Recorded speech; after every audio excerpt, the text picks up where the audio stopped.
RCR, la red que comunica y une al Perú.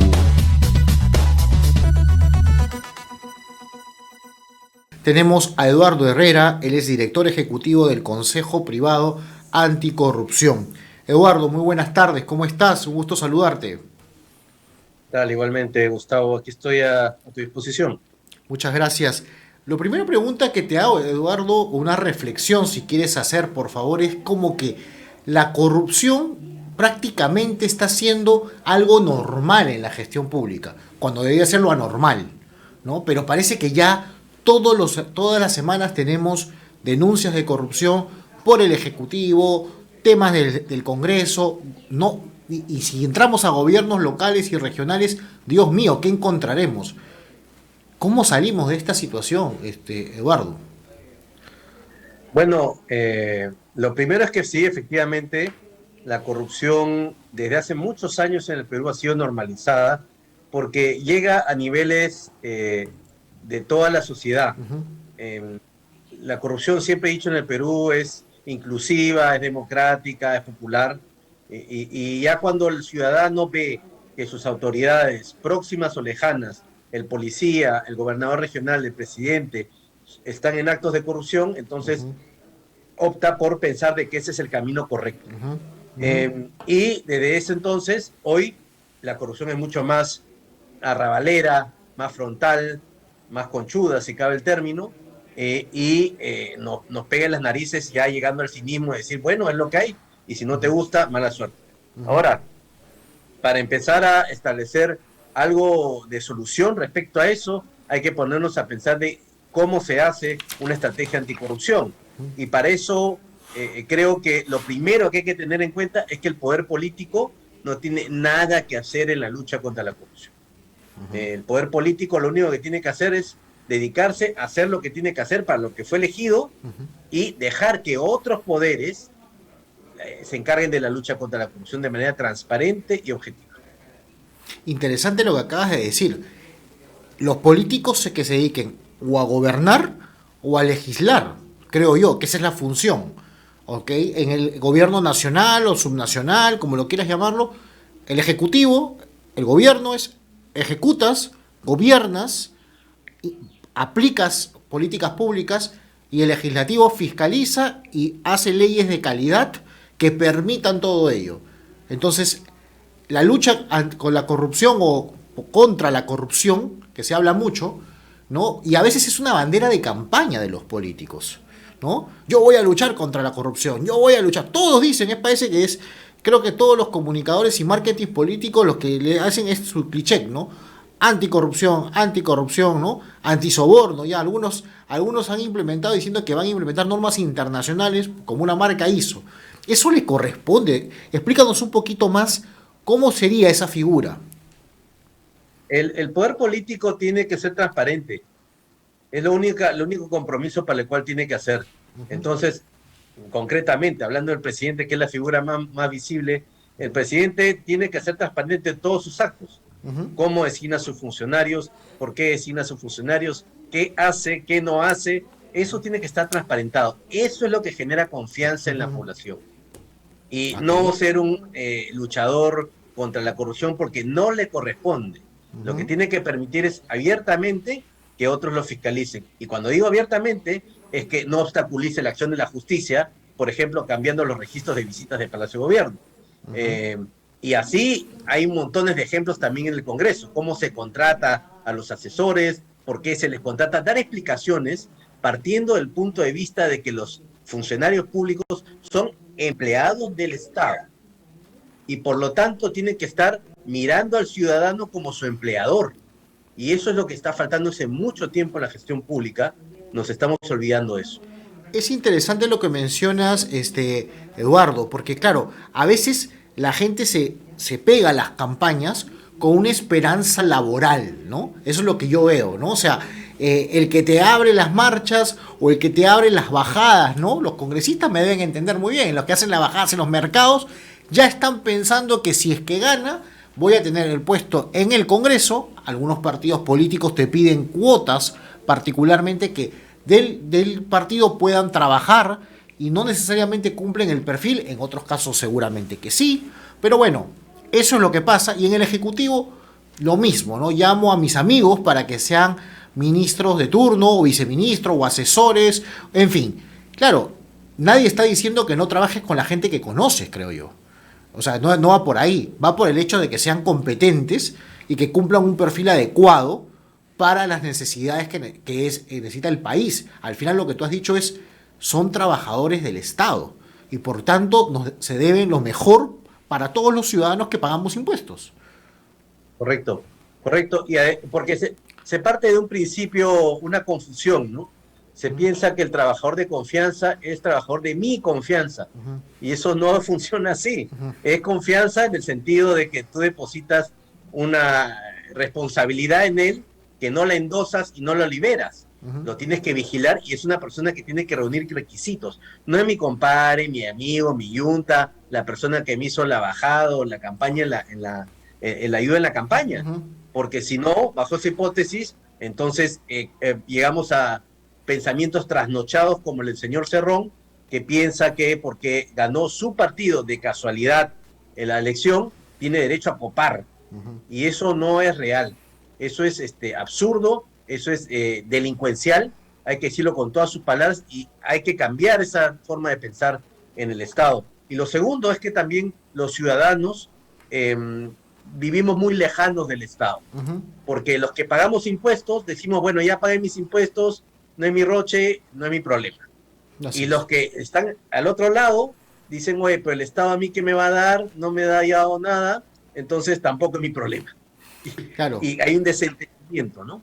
Hay un desentendimiento total, la gente se desentiende, no es mi roche, no me toca, por tanto, mira, lo que pasa es tema de ellos.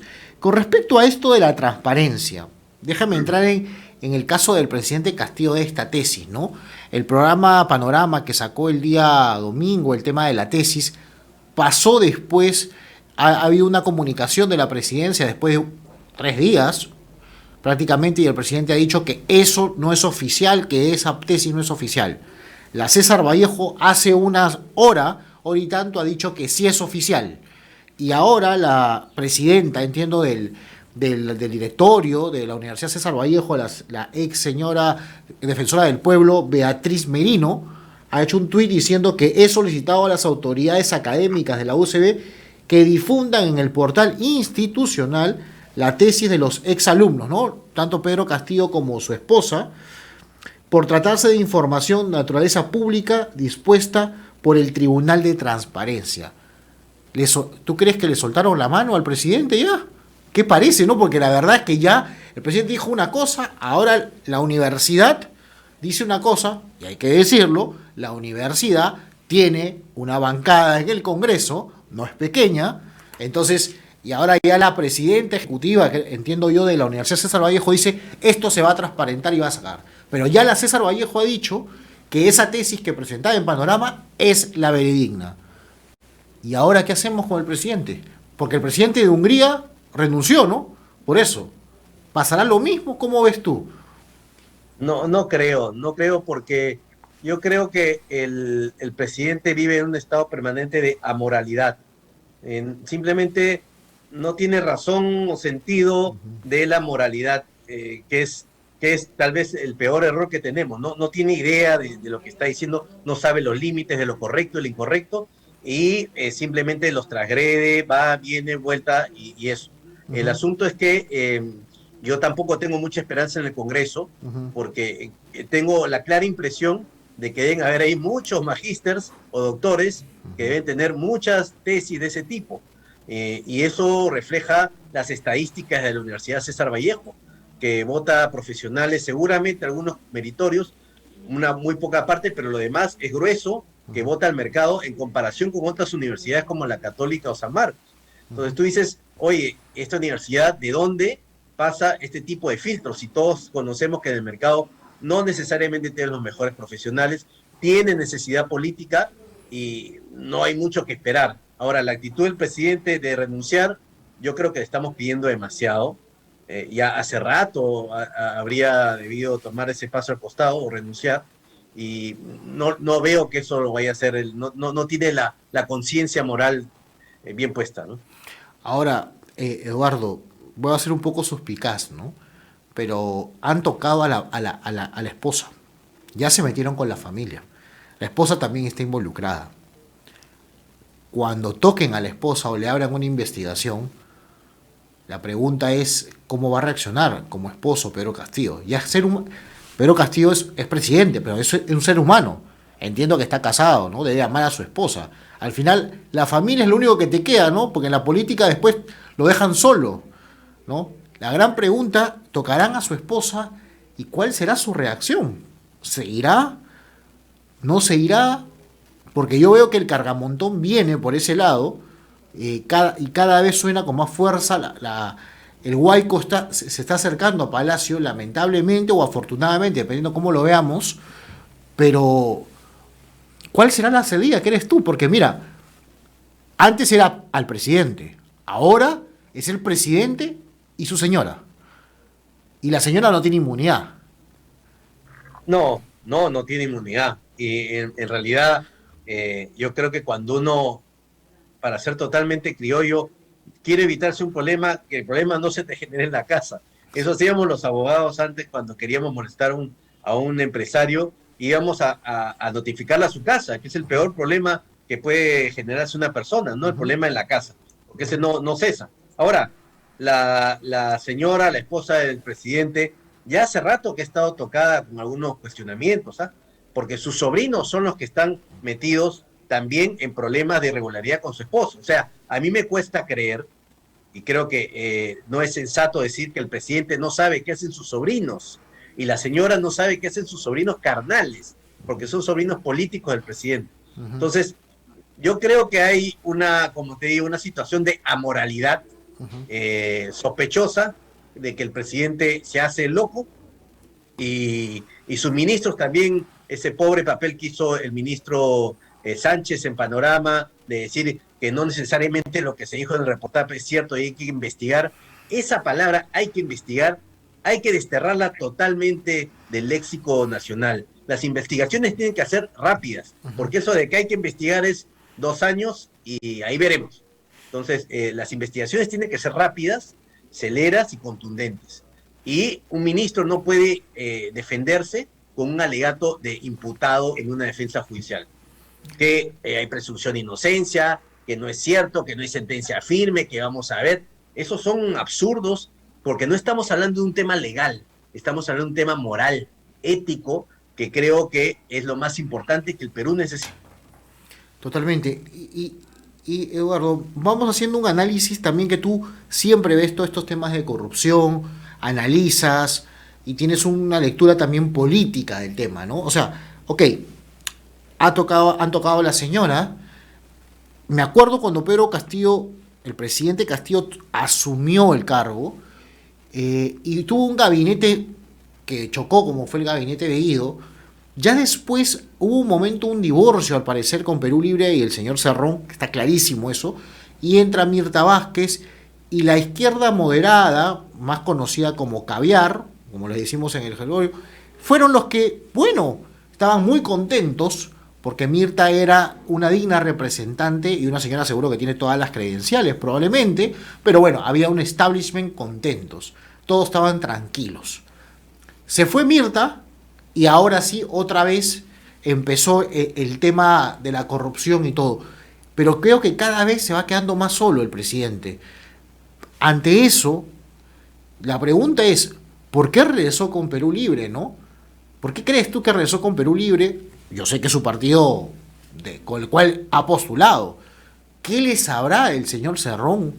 O sea, acá también hay un tema de transparencia, como tú dices, que muchos anticuchos se saben, ¿no? En el Holgorio se habla así, ¿no? Entre muchos y en cualquier momento le sacan la carta uno o otro, ¿no? A ese nivel de política hemos llegado. ¿Tú qué piensas sobre eso? ¿Y qué piensas en las próximas generaciones? Porque si se da un adelanto de elecciones, ¿qué políticos necesitamos desde el enfoque que tú estás trabajándolo en el think tank que tienes? Bueno, mira, yo creo, sin ser psicoanalista, que el presidente tiene una personalidad bastante inestable, por lo que se ve. O sea, sus palabras y sus hechos lo dicen. Un día aparece con una idea, al otro día con otra. No tiene la más peregrina idea de qué es lo que va a hacer con el país. Es como si a mí me pusieran a manejar un buque. No tengo la más mínima idea de qué hacer con el buque y seguramente lo voy a llevar por donde me parezca olfativamente lo mejor. Entonces, yo creo que el presidente cambia por eso. No tiene una estrategia. Me da la impresión que es un personaje desdibujado y que evidentemente no tiene idea de qué hacer, por lo que además se comenta en su entorno. Y eso nos coloca ante la situación necesaria de unas elecciones generales, cosa que yo particularmente, personalmente apoyo. Sin embargo, coincido en señalar de que no es la solución como tú señalas bien. ¿Qué pasa si hay unas elecciones generales, se van todos? ¿Qué sigue? Y la gran respuesta que tengo a eso es las elecciones regionales y municipales.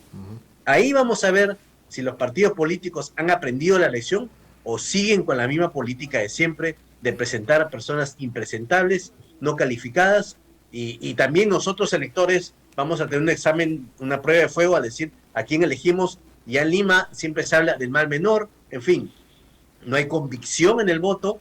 Entonces esa es una prueba de fuego para ver qué va a pasar en las próximas generales, porque no creamos que porque se vayan todos van a cambiar los candidatos y vamos a tener una política noruega o danesa, ¿no? Eso no va a pasar. Totalmente, qué interesante lo que mencionas, ¿no? Por más que funcione, nos vamos todos. ¿Qué está pasando en el espectro político, tanto de la mal llamada centro-derecha o derecha, por un lado, por los liberales, los conservadores? Yo tengo clarísimo que la izquierda peruana tiene una agenda clara, ¿no? Todos cuando van al Parlamento ellos saben sus 10 puntos o 15 puntos, que eso es su agenda y lo hacen suya ideológicamente y es su lucha constante. Hay cuadros que van formándose también a la interna de ellos, de diversos, si quiere de la izquierda más radical, como la izquierda moderada, o el centro izquierda. Vemos claramente esto. Para el otro espectro me preocupa mucho, porque por ejemplo el señor Aliaga va a postular a las municipalidades de Lima, por lo tanto ya no estaría en una eventual elección general. Sabemos que la señora Fujimori no sabemos si va a postular o no, pero claro, polariza ella misma, eso hay que decirlo, el voto de ella es muy bueno, perfecto, tiene un bloque duro, pero también polariza. Tenemos a Hernando de Soto que de vez en cuando aparece, pero después no se sabe, el proceso de edad de él también es mayor, mira el caso de PPK. No tenemos un líder. Y creo que desde ahí tocará pensar un nuevo liderazgo de una nueva generación, de una generación de repente con experiencia, que ojalá sí sea ahí Senado, pero ya toca tener nuevos cuadros para el Congreso de la República y en la formación política en general, ¿no? Esto, tú, analizando un poquito, ¿ves que se está haciendo algo o por ahí todavía, o están todavía pensando solamente en que se vaya Castillo? Mira, nuevamente voy a tratar de hacer un raciocinio como ciudadano común, no soy especialista en esto. Sin embargo, tengo una opinión y creo que es importante que los ciudadanos tengamos una opinión. Yo creo que, digamos, tenemos que cambiar el estilo de liderazgo. Solamente los menores de edad necesitan líderes. Y el Perú hace muchos años está buscando un gran padre, no madre porque es un país machista, un gran padre que nos toque la mano y nos lleve al desarrollo. Eso no va a pasar, porque las personas forman parte de procesos, de instituciones. Necesitamos una persona así que encabece un cambio, que sea un ciudadano común y corriente, totalmente humanizado. No esperemos gente proba, angelical. Eso no va a pasar porque todos, como dice un dicho, todo pecador tiene un futuro y todo santo tiene un pasado. Entonces, digamos, pontificar a personas ya hemos visto que se caen de cabeza. Ahora, eso es lo primero, no busquemos un padre, no busquemos un protector, un San Martín que nos saque del problema. Eso lo tenemos que hacer con conciencia todos y con un destino común. Y lo segundo, creo que en ambos lados hay mucho ego. El Perú es un país que necesita una terapia psicoanalítica urgente, porque los presidentes o los candidatos piensan solamente ellos en el poder y son pseudoestrellas de rock que viven de las luminarias y solamente piensan en los 5 años, como me decía Javier Vallerriestra alguna vez, son personas que piensan en la quincena y no en la posteridad.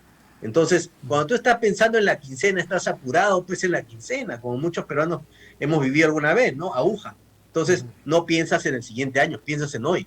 Y eso hace que los políticos piensen en el corto plazo, sin visión de Estado. Yo no veo en los partidos políticos un afán de construir Estado a futuro, de construir desarrollo, prosperidad, libertad a futuro, sino veo más bien la forma de cómo se encaraman en el poder, cómo se desdibujan, quién trae el más famoso, y así nos llenamos de nombres y no de personas, ¿no? Interesante, Eduardo, interesante. Bueno, Eduardo, nos gana el tiempo. Ojalá que pronto podamos tenerte nuevamente para que también nos compartas algunas investigaciones y cosas que vienen haciendo desde el Consejo Privado Anticorrupción. Encantado, muchas gracias, Gustavo, a la orden, cuando quieran. Muchas gracias, Eduardo. Estuvo con nosotros Eduardo Herrera, el exdirector ejecutivo del Consejo Privado Anticorrupción. RCR, la red que comunica y une al Perú.